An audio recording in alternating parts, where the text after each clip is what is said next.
প্রতিটি মানুষের আঙুলের ছাপ যেমন আলাদা, তেমনি শরীরের ঘ্রাণও ভিন্ন হয়ে থাকে।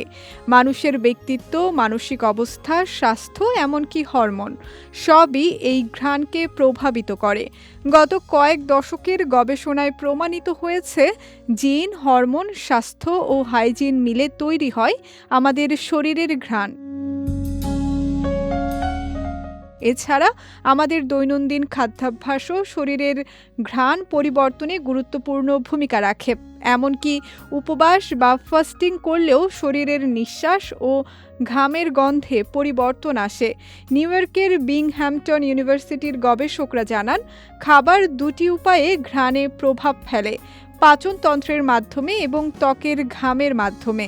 যেসব খাবার মানুষের শরীরে সুগন্ধ এবং দুর্গন্ধ তৈরি করতে পারে তা হলো ব্রোকলি, বাঁধাকপি, ফুলকপি, ব্রাসেলস স্প্রাউট সবগুলোতেই সালফারের উপস্থিতি বেশি, তাই এদের খাওয়ার পর ঘামে তীব্র গন্ধ তৈরি হয়। রসুন, পেঁয়াজও একইভাবে দেহ গন্ধ বাড়ায়, কারণ এগুলো হজমের পর ডাইঅ্যালাইল ডিসালফাইডের মতো যৌগ তৈরি করে। 2017 সালের অস্ট্রেলিয়ান এক গবেষণায় দেখা গেছে, যারা বেশি ফল ও সবজি খান তাদের শরীর থেকে বেশি মনোরম, মিষ্টি ও আকর্ষণীয় গন্ধ পাওয়া যায়, কারণ এসব খাবারের ক্যারোটিনয়েড যৌগ ত্বক ও ঘ্রাণ উভয় ক্ষেত্রেই সৌন্দর্য বাড়ায়। মাংস ও মাছ খেলে শরীর দৃষ্টিকটু গন্ধ ছড়াতে পারে, কারণ প্রাণীজ প্রোটিন ভেঙে অ্যামাইনো অ্যাসিড ও ফ্যাটি অ্যাসিড তৈরি হয়, যা ঘামে বেরিয়ে ব্যাকটেরিয়ার সঙ্গে প্রতিক্রিয়া করে দুর্গন্ধ সৃষ্টি করে।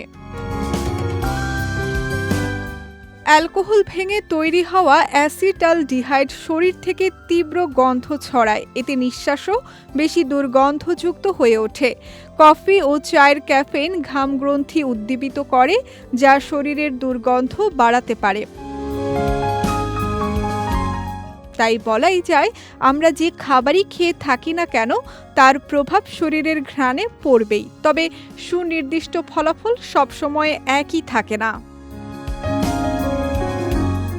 সঙ্গীতা শাহ, বিজয় টিভি, নিউজ ডেস্ক।